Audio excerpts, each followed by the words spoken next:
दोस्तों, एक बहुत छोटी कहानी पढ़ रही हूँ जो आपकी धैर्य की हदों से नहीं पार जाएगी। सिर्फ 15 मिनट लगेंगे उसको सुनाने में। नाम है 3 लम्हे। 3 लम्हों से कुछ ज़्यादा समय लगेगा, मगर बहुत नहीं। सर्दी के दिन थे, ठीक है ना आवाज़ में? हाँ, आवाज़ आ रही है। सर्दी के दिन थे, काफ़ी ठंड थी। मूसलाधार बारिश होने लगी, ठंड बढ़ गई। यूं रविवार था, सुबह के बाद का पहला पहर। अमूमन इतवार को इस वक्त कॉलोनी के तमाम प्राणी पार्क में जा बिराजते थे धूप सेकने। आज धूप नहीं थी, बरखा थी और सर्दी थी। तमाम ऊंची बस्ती बंद दरवाज़ों के पीछे घरों में समाई थी। शायद हीटर भी चला रखे हों। मैं पार्क में थी। रोज़ नहीं जाती थी, कभी कभार, हर रविवार भी नहीं। आज गई, अकेले हरियाली का आनंद लेने। सर्दी का मौसम हो तभी अकेलेपन को असल एकांत मिलता है। ठिठुरने का मज़ा भी तब है जब निपट अकेले हों, वरना कोई ना कोई पहलू में आ गरमाई देने लगता है या हाथ बढ़ा मांगने लगता है। बारिश हो तो क्या कहने, खुद से और खुद ही से पर्दा हुआ रहता है। खुदा की खुदा जाने। मैं भीग रही थी पर कांप नहीं रही थी। बारिश में डूबी थी, खुद से बाहर के शून्य में बरसते पानी में। शायद इसीलिए कपकपी अपना एहसास मुलतवी किए थी। तभी अकेलेपन में खलल पड़ा। 3 बच्चे पार्क में घुसे क्या, भीतर फुदके। 6-7 बरस के होंगे। सिर्फ एक ने कच्छा पहना था, शायद वो लड़की होगी। बाकी दोनों नंग धड़ंग थे, रूखे बाल, मैली फटी त्वचा और बेवाई भरे तलवे लिए काले कलूटे बच्चे। इस पार्क में ऐसी वेशभूषा में बच्चे कभी नहीं दिखते। मनाही नहीं है, फाटक पर चेतावनी की तख्ती नहीं लटकी। फिर भी खुशहाल जनों के पार्क में रहते वे भीतर नहीं घुसते। तब भी नहीं जब भीषण गर्मी के मौसम में भद्र जनों के बच्चे करीब करीब नंगी पोशाकों में पार्क में खेलते हैं। करीब करीब नंगा होने और अलिफ नंगा होने में बहुत फर्क है, जिसे एक मैले कुचैले कच्छे से नहीं पाटा जा सकता। पर इस वक्त मेरे सिवा पार्क में कोई नहीं था।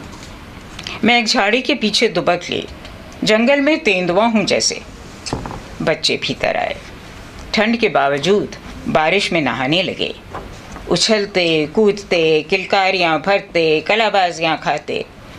इतने कूदे फांदे, उल्टे पलटे, हंसे गाए कि बारिश ज़रा देर को थम गई।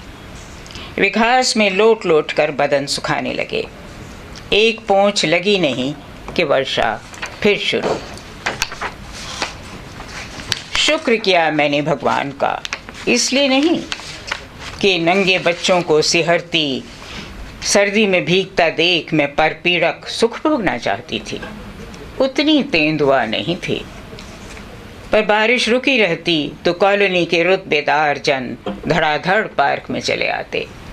नंग मलंग बच्चों को बाहर निकलने को फटकार बतलाने लगते, या उन्हें देख डांट से पेशतर बच्चे खुद भाग लेते।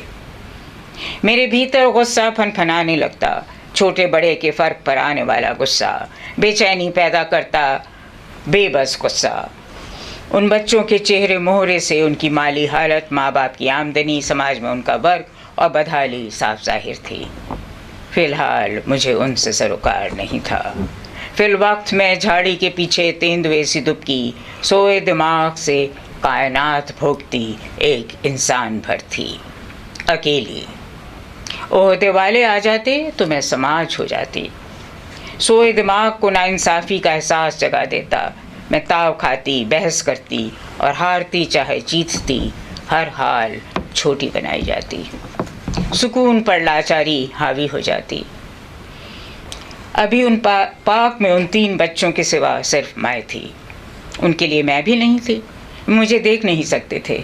मैं झाड़ी के पीछे मुड़ तुड़ कर पूरी तरह छिपी बैठी थी।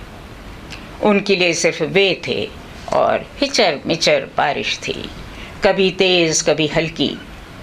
अब तक घास पूरी तरह भीग चुकी थी। पानी से खेल लेने पर वे क्यारियों की मिट्टी में लौट रहे थे, गिलहरियों की तरह। बदन को धूल का आलेप मिल रहा था, पर क्यारियों में पौधे थे। काफ़ी फूल पत्तियां उनके मिट्टी नहान में टूटकर बिखर रही थीं। गर्द के लिबास पर नगीनें जड़ रही थीं। मेरा डर बढ़ रहा था। इस वक्त कोई आ गया तो टूटे पौधों की हमदर्दी में एकदम बेदर्द हो जाएगा। शुक्र था बारिश की रफ्तार बढ़ रही थी। मैं रेंगती हुई झाड़ी दर झाड़ी एक बड़े दरख्त के नीचे पहुंच गई। मौलशरी का पेड़ था। बारिश ने फूलों से खुशबू छीन कर नीचे बिखेर दी थी। फूल सूख चुके थे, पर कुछ थे जो ज़बरन शाख से जुड़े थे। अब बौछार ने धराशायी कर दिया, पर इस कदर खुशदिली से कि पूरा मंजर खुशबूदार हो गया। फिर भी पेड़ की छाजन और झाड़ी की आर मेरी बूढ़ी हड्डियों को बौछार और शीत की धार से बचाने को काफ़ी नहीं थी। यकीनन मेरी बूढ़ी हड्डियों को घर लौट जाना चाहिए था, पर जब तक मन इजाज़त न देता वे हिलती डुलती कैसे। और मन था कि जवान से बच्चा हुआ जा रहा था, हुक्म देने के नाकाबिल पर बाल हट करने में माहिर। नहीं जाना मैनू नहीं जाना, पार्क छड़ के नहीं जाना, मेरा मन गा रहा था। बच्चे गा रहे थे। बूढ़ी हड्डियों के पास आवाज़ नहीं बची थी। जवान मन को डांट फटकार नहीं सकती थीं, बस कांपती खाल की लय पर बजे जा रही थीं, सूखी पत्तियों के खड़ताल की तरह। मेरी हड्डियों को छोड़कर सब कुछ तरोतर था, रस से लबरेज। पत्ती पत्ती बूटा बूटा भीगा था, जवान मन की तरह। बच्चे गाए जा रहे थे ऊंचे ऊंचे, जैसे जवान हो रहे हों। मेरा मन भी गा रहा था हौले हौले। मेरी उम्र घट रही थी, बच्चों की बढ़ रही थी। हम सब जवान हो रहे थे। मैंने देखा वे जवान हो गए। एक त्रिकोण बना, एक लड़की 2 लड़के। लड़की को एक लड़के से प्यार हुआ, दूसरे से नहीं। कितना खुशनुमा था कि इतने बदहाल बेशऊर बच्चे भी जवान होने पर प्यार कर सकते थे, कर रहे थे, करते हैं। मैंने देखा लड़की एक लड़के से प्यार कर रही है, दूसरा पतंग उड़ा रहा है। बारिश में भीगते भीगते बड़ा हो रहा है, गर्मी सर्दी में बोझा उठा रहा है, रोजी रोटी कमा रहा है। लड़की भी उठा रही है, पहला लड़का भी, पर लड़की पहले से ही प्यार कर रही है, दूसरा अपने में निमग्न है। रोटी कमाने मेरी बस्ती में चला आया है, बाकी दोनों दूसरी बस्ती में हैं। वे हैं, मैं हूँ।